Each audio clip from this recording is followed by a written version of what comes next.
This recording is copyright.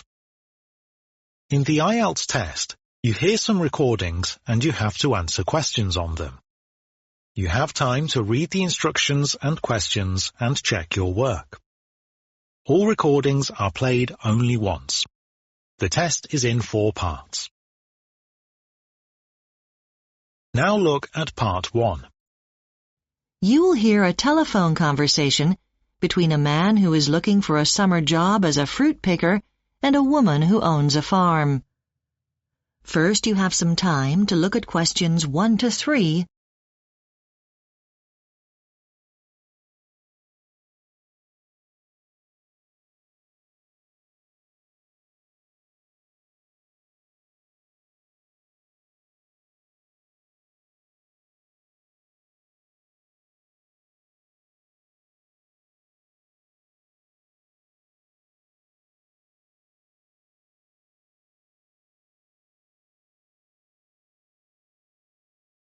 You will see that there is an example that has been done for you.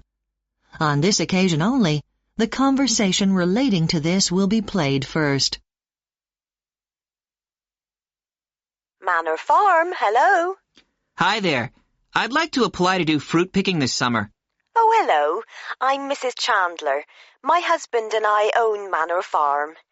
Let me take some details. I'll just get a form to fill in. Hold on. Sure. Sorry. Right. Your name is... It's Ben Miller. The man's name is Ben Miller, so Ben Miller has been written in the space. Now we shall begin. You should answer the questions as you listen because you will not hear the recording a second time. Listen carefully and answer questions 1 to 3. Manor Farm, hello. Hi there. I'd like to apply to do fruit picking this summer. Oh, hello. I'm Mrs. Chandler. My husband and I own Manor Farm. Let me take some details. I'll just get a form to fill in. Hold on. Sure. Sorry. Right. Your name is... It's Ben Miller. And where are you from? I'm from the USA. Fine. Can I ask your age? I'm 20. You only take people over the age of 16, don't you? Yes, that's right. Are you able to work in the UK? Sorry? I mean, do you have a visa? Oh, yeah. I have a thing called a blue card. It's valid until November. That's fine then.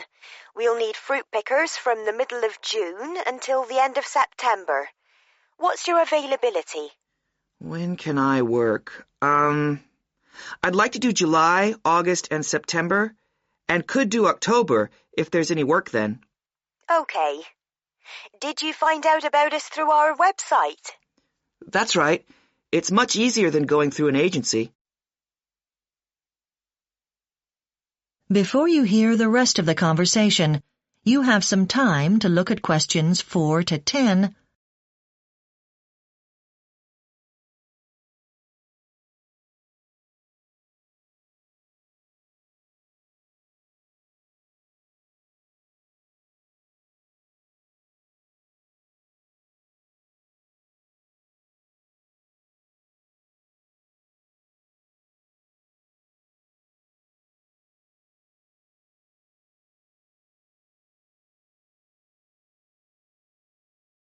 Now listen and answer questions 4 to 10.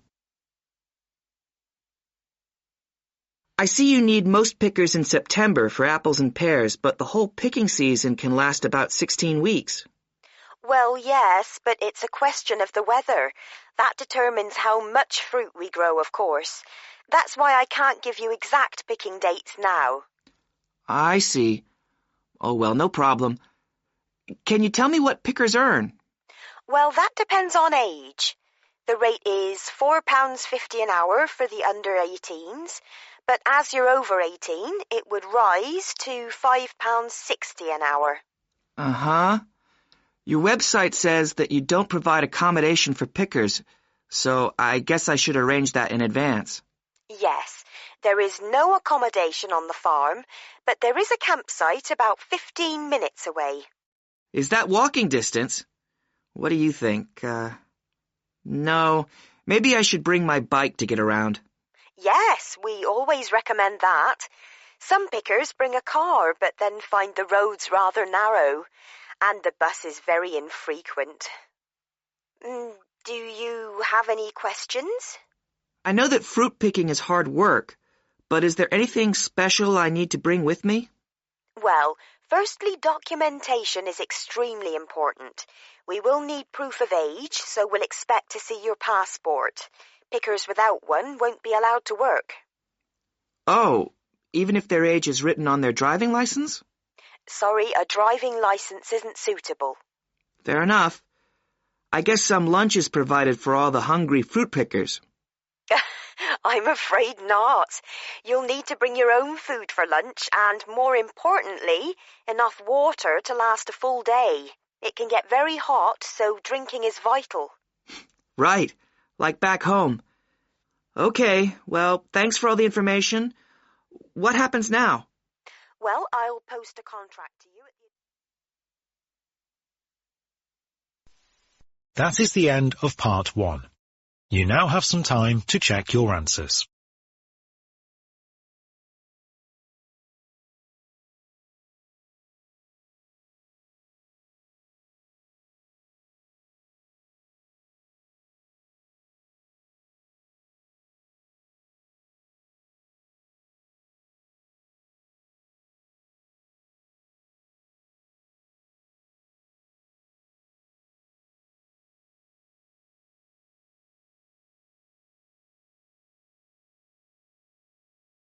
Now look at part 2. You will hear the manager of a new sports center talking to potential customers about the facilities there. First, you have some time to look at questions 11 to 16.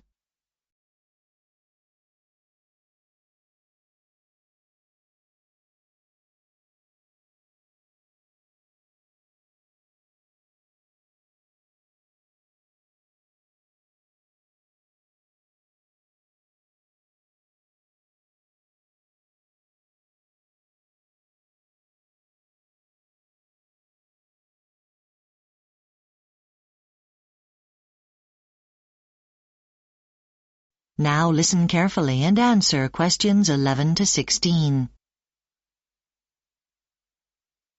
Good evening and welcome to Carrara's brand new Sports and Leisure Centre. First, I'll tell you about our facilities, then feel free to wander around the centre. Now, as you can see from the map I've given you, we're sitting in our cafe, which we hope will be a favourite place to visit after exercising. To one side of us and right in front of you as you enter the complex is the shop. Be sure to have a look in there later as we've got some great opening specials on footwear. On the other side of the cafe, and ideally situated between the cafe and the childminding facilities, we have the playground. You can sit and relax there while your kids have a great time on the equipment. And our childcare facilities are available to anyone using the centre. Let's talk a little bit about our heated swimming pool, which is also near the entrance, on the other side from the cafe. It has a 5-metre water slide, which will be very popular with kids of all ages, and in the corner, nearest the changing rooms, we have a high-tech hot spa. The water is heated to 38 degrees centigrade, which is the ideal temperature to relax tired muscles after a workout.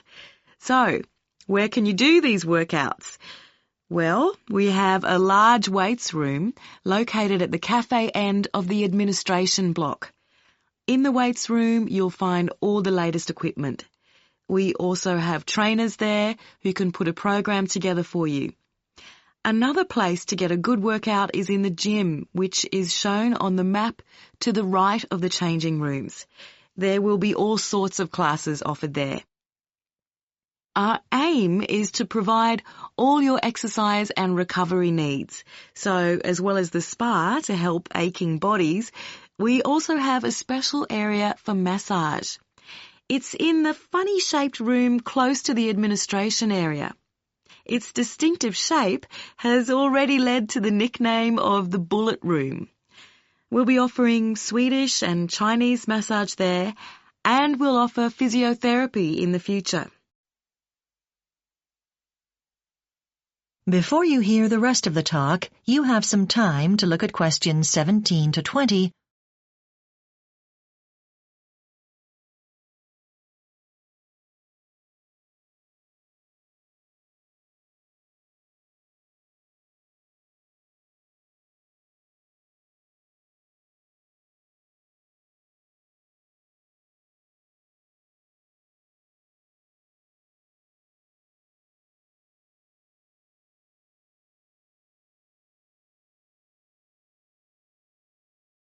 Now listen and answer questions 17 to 20.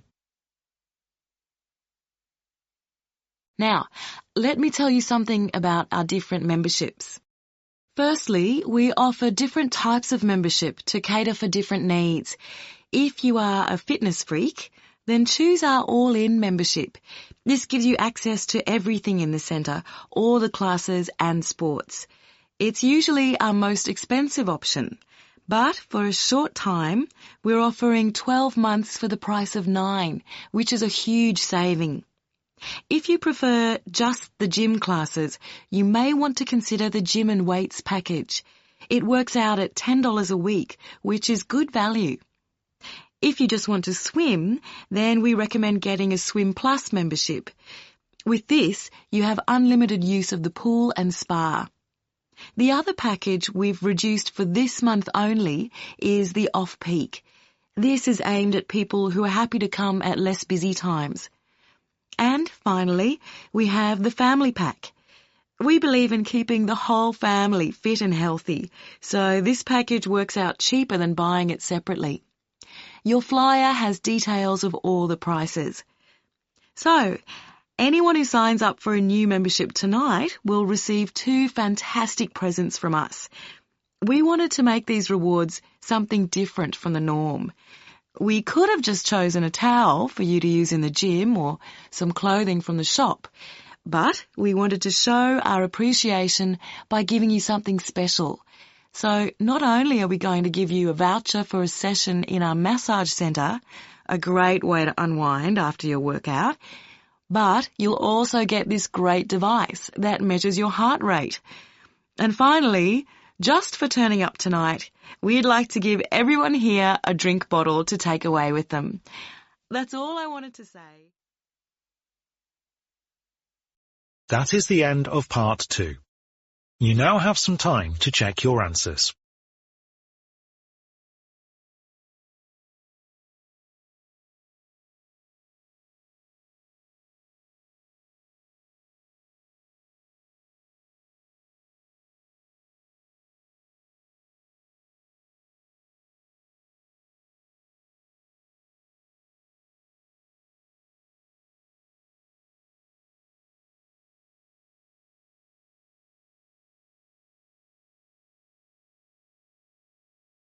Now look at part 3.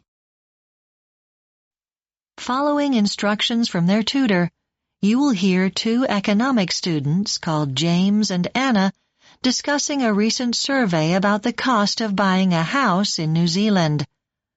First, you have some time to look at questions 21 to 25.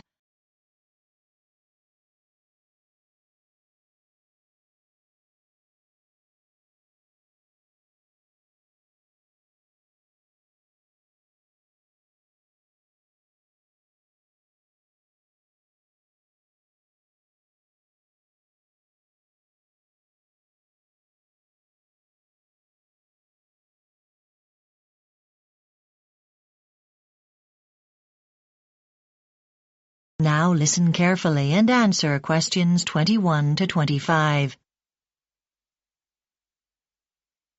Okay, for this week's assignment, you're going to assess the value survey on house prices.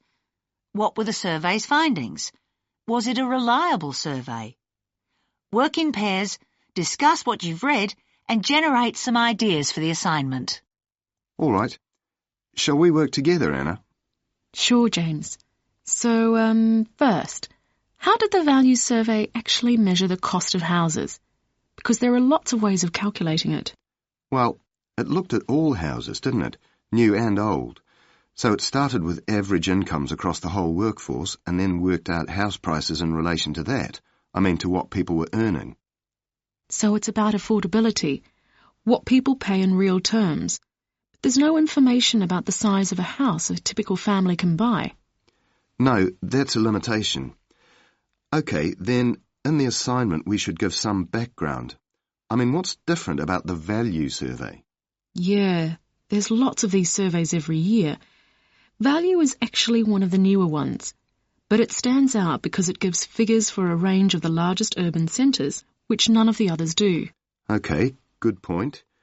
Then one finding was that New Zealand houses are relatively expensive. Why is that? Because most of them are built of wood, and that's quite cheap. Yeah, it is. But the problem is there are too many regulations and restrictions about where you can build. So if more building sites were created for housing, the costs would come down. That's it, isn't it? Because there are plenty of contractors ready to do the work. Exactly. So, what else? Well, what about transport? I mean, it's all very well to talk about new housing, but how are people going to get there? Is the survey proposing new roads, new rail networks?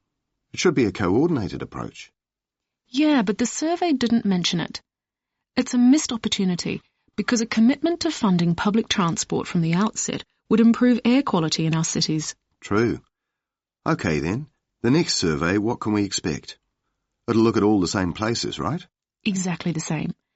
But the next one will give an idea of the way prices are moving. The government may have to think about how house prices are affecting society.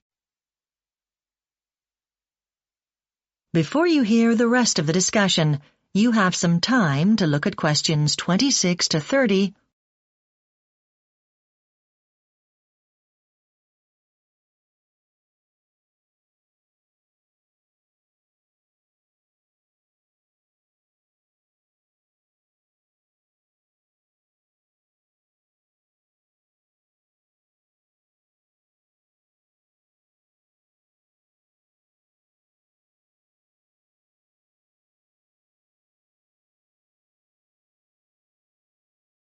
Now listen and answer questions 26 to 30. Then in the assignment, we need to evaluate how reliable the survey was. So we should look at some of the criticism made by commentators. Okay, so there's the economist Andrew Coleman. He actually questioned whether the survey was money well spent, because it only looked at a single year in isolation. A year when it was difficult to borrow money to buy a house, pushing up costs. So he thought the survey should consider a longer time frame. Did you get that article by Professor Massey? Because he's the leading authority on this topic. Yeah, interesting. He realised the method used to calculate how much money people had didn't take savings into account. So actually, people looking for a house were richer than the survey shows, making houses cheaper in real terms. All right. Then Richard Bernard, his criticism was original. He found out they were using quite outdated software to process all the information they gathered, which was crazy because they actually had the money available for an upgrade. So even though it was a highly regarded team of people, the way the statistics were interpreted was open to question. Okay, then Professor Lowndes. He thought the report was just badly written. That's right. After all the work that went into gathering valid information, the finished report was just too long and weakly structured, and there was too much unnecessary detail. And the last one, Maria Darling. She made a point about the properties that were evaluated. There weren't enough of them, you mean? No, it wasn't that. But they were never identified for privacy reasons. But she thought the actual properties used should have been revealed, you know. The process should have been transparent if the people are going to have full confidence in the survey. Right. So a lot of criticism. Yeah, but this sort of research is often controversial. That is the end of part 3. You now have some time to check your answers.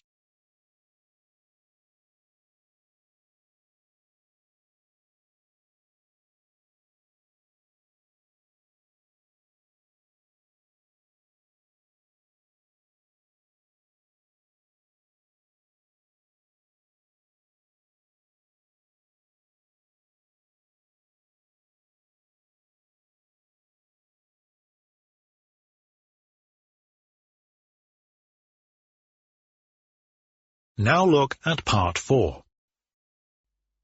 You will hear part of a lecture for teacher trainees on using drama activities in the classroom. First, you have some time to look at questions 31 to 40.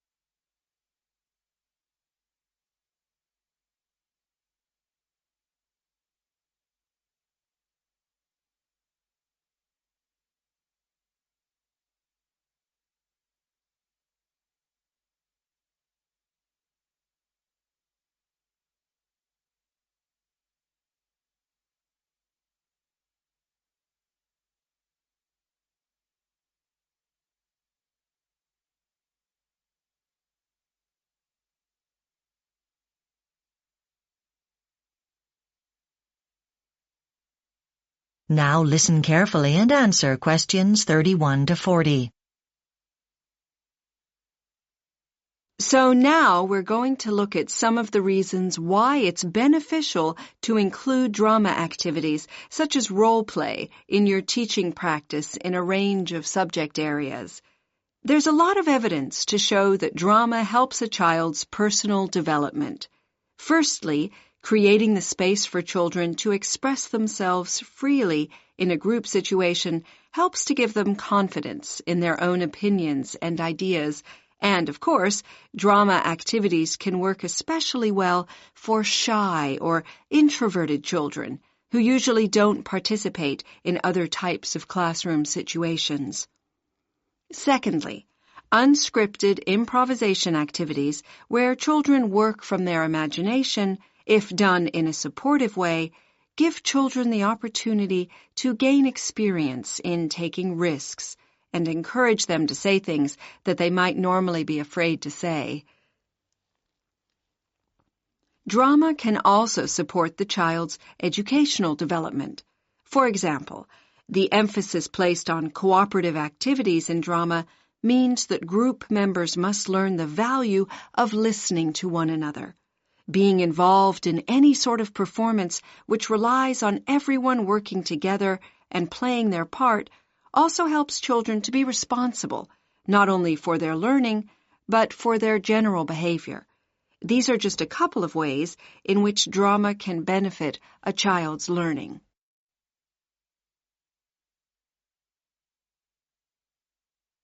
Now I'd like to look at how role play can be such a valuable learning tool in the classroom.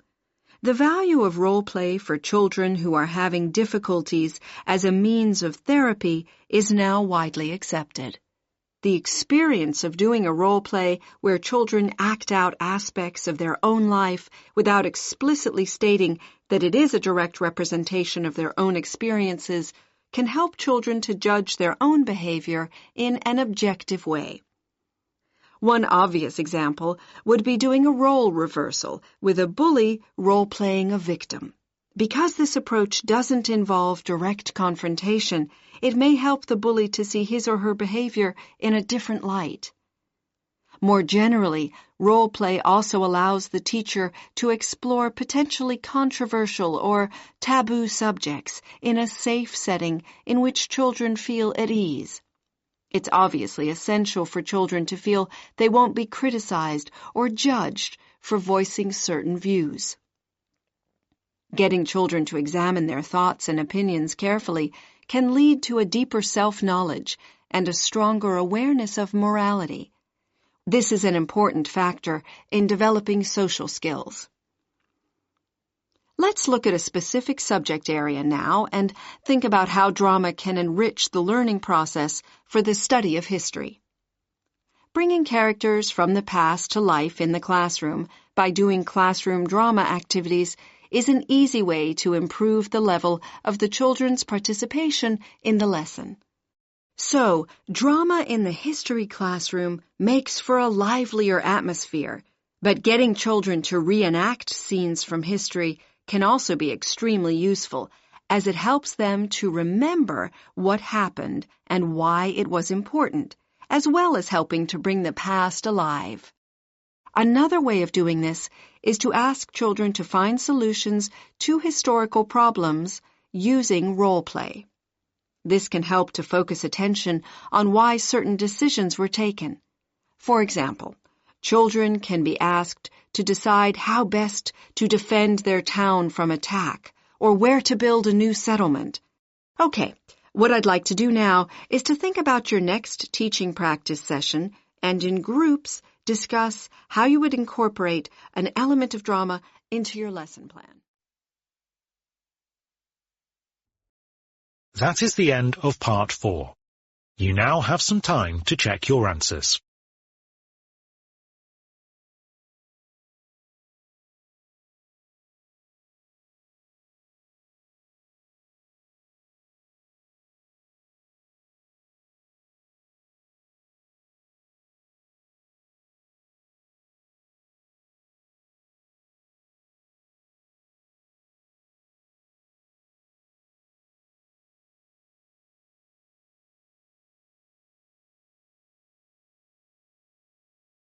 That's the end of the listening test.